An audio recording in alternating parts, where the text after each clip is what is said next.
이야기하십니다.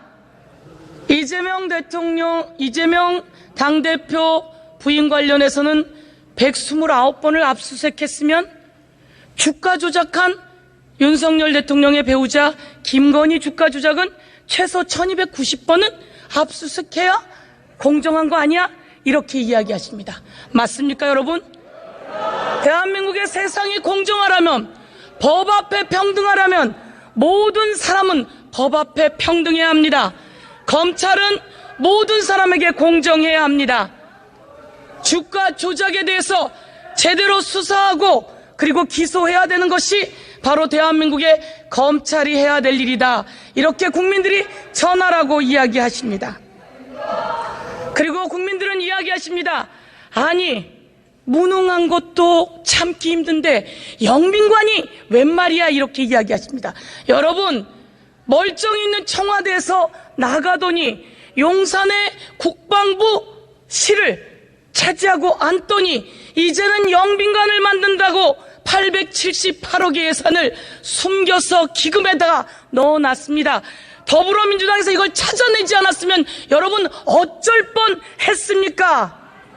최근 여론조사에 보면 왜 부정평가를 그렇게 높게 하십니까? 라고 물었더니 자료 보셔도 좋습니다. 첫 번째, 능력과 경험이 부족해서. 두 번째, 독단적이고 일방적이어서. 세 번째, 정책 비전도 부족해 보여서.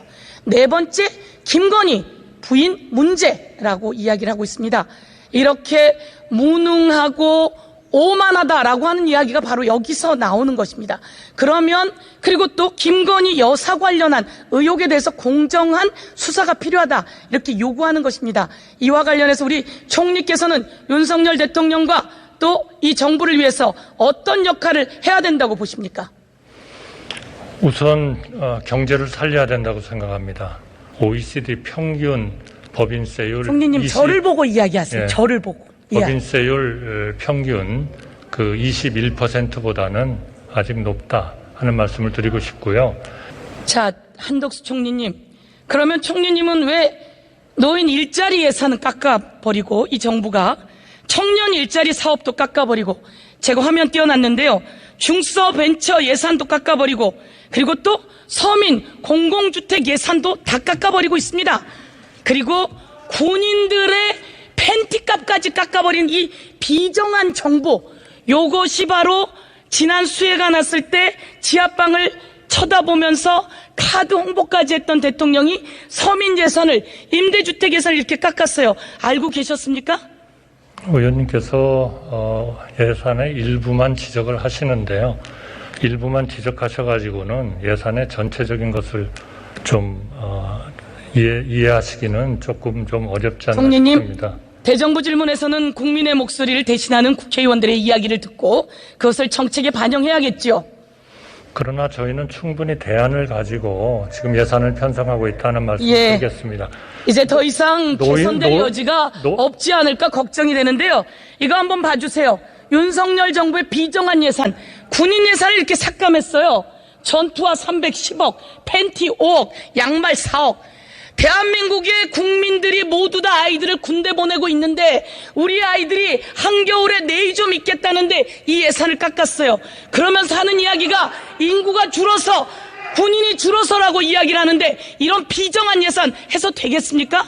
아이들을 위한 군인 예산, 이런 거 깎지 말아야 된다. 제가 강력하게 촉구하도록 하겠습니다. 예산을 만들어서 좀 더 나은 환경을 만들어줘야 된다 말씀을 드리고요. 거기 좀 조용히 하세요.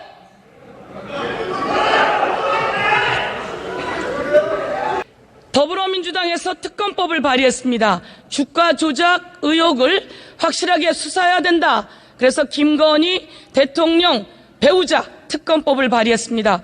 대한민국 국민이 수사가 공정하지 못해요 라고 하는 여론이 약 65% 정도 나온 여론조사가 있었습니다. 자, 특검 국회에서 진행돼 나가면 정부에서도 받아야겠죠? 저는 당연히 우리 국회의원님들이 어떤 의사를 결정하실 때 이렇게 여론조사만 보고 하시지는 않으리라고 생각합니다. 국가 전체의 운영과 국가가 나가야 할 방향을 보시고 결정을 하실 거기 때문에 국회에서 합리적으로 논의를 통해서 잘 결정하시리라고 믿습니다.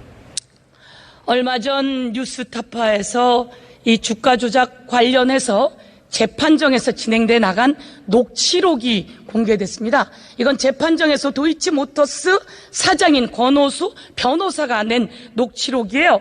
그 녹취록을 보니까 김건희, 윤석열 대통령 배우자와 증권사 직원 간의 이야기가 나옵니다. 이사님, 저 누구누구입니다. 얼마를 살까요? 예, 그렇게 하세요. 라고 하는 이야기가 나오고요. 그건 1월 12일, 그 다음 날입니다. 1월 13일에는 연락이 왔습니까? 라고 묻습니다. 그랬더니 예, 연락이 왔어요. 그럼 어제처럼 천천히 사세요. 라고 했더니 어제처럼 천천히 사세요. 라고 하는 이야기가 나왔습니다. 또 마지막 녹취록에 제가 떠 있는 것을 보여드리도록 하겠습니다. 맨 밑에 줄, 저하고 이정필 씨를 제외하고는 거래를 못하게 하세요. 라고 하는 김건희, 윤석열 배우자 김건희 여사의 녹취록이 나왔는데요. 그것은 2010년 6월 16일 녹취록입니다. 그런데 그 전에 윤석열 대통령 후보 시절에 우리 집사람은 돈을 빼고 그 사람과 절연했습니다. 라고 하면서 신한 계좌에서 DB증권으로 계좌가 옮긴 걸 증거로 내놨어요. 이게 5월 20일 날 내용인데요. 이 내용이 있었음에도 불구하고 6월 16일에 통화 녹취가 나옵니다. 이정필 씨하고 김건희 여사 스스로 저를 제외하고는 거래를 못하게 하세요. 이게 새로 나온 재판에서의 증거입니다. 그런데 검찰은 이 모든 것이 있었음에도 불구하고 소환조차 하지 않았어요. 소환도 하지 않고 제대로 수사를 하지 않았어요. 이것은 국민에게 불공정한 수사입니다. 그래서 이런 증거가 새로 나왔고 그래서 특검을 하자라고 하는 것이다 라고 국민께도, 그리고 또 우리 한동수 총리께도, 그리고 국민의힘 의원님들께도, 정부 관계자들께도 제가 오늘 다시 한번 알려드리겠습니다.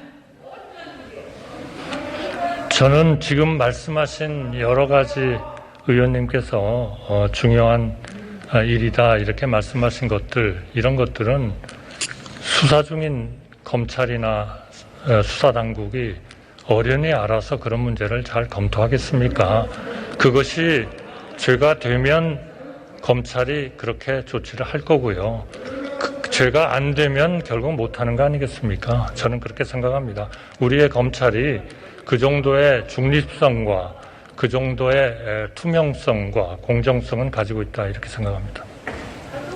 예, 만천하에 국민들께서 이제 아시게 됐습니다.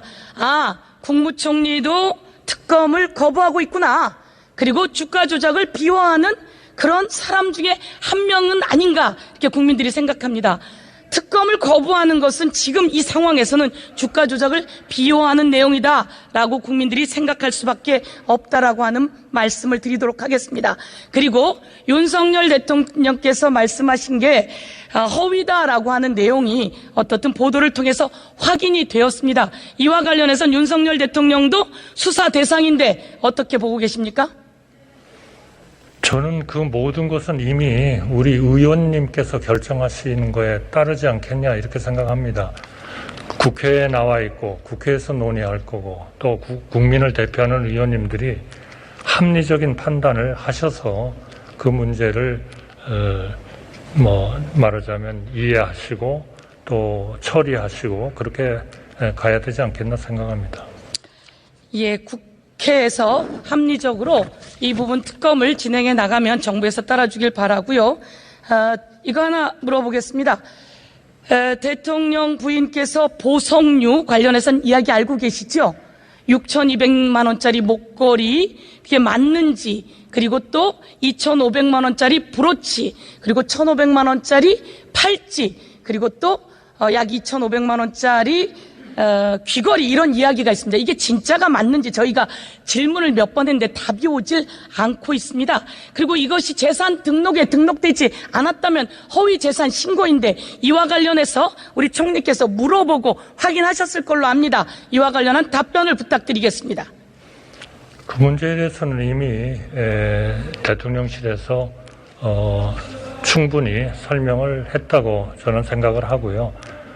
제가 그 문제에 대해서 평가를 하고 장식품에 대한 가격을 제가 제대로 평가할 만한 그러한 전문성은 없습니다.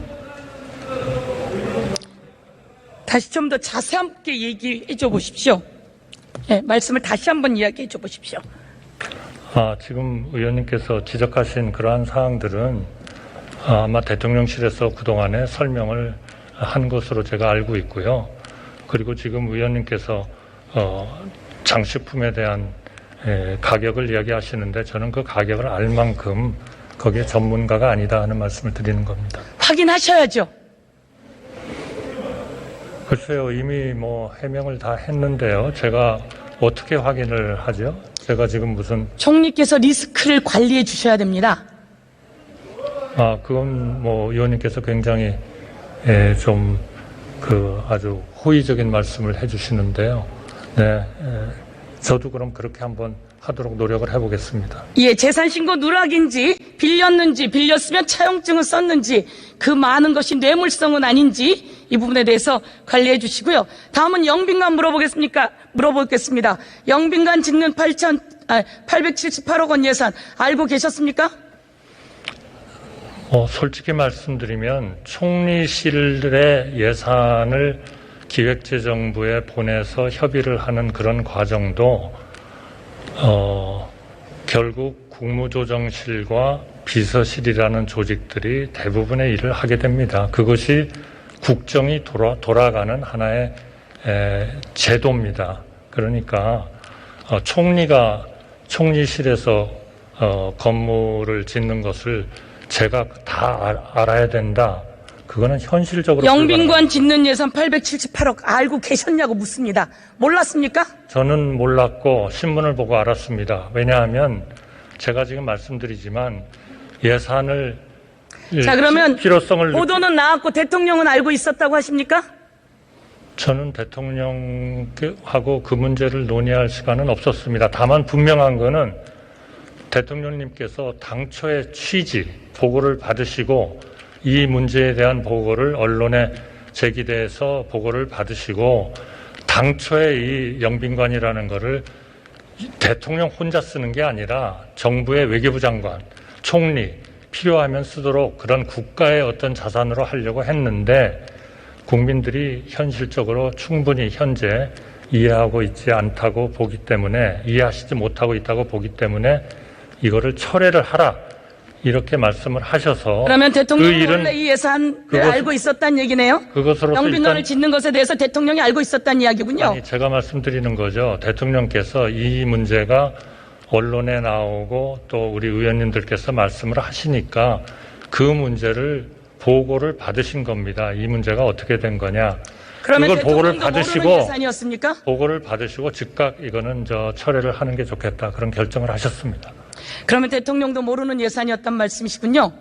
저는 그렇게는 말 안 했다. 아니, 저는 예산에 결정되는 그러한 그 제도가 그렇게 하나하나를 다 최고 통치권자, 총리실 같으면 총리가 다 그거를 파악을 하고 결정되는 거는 아니다.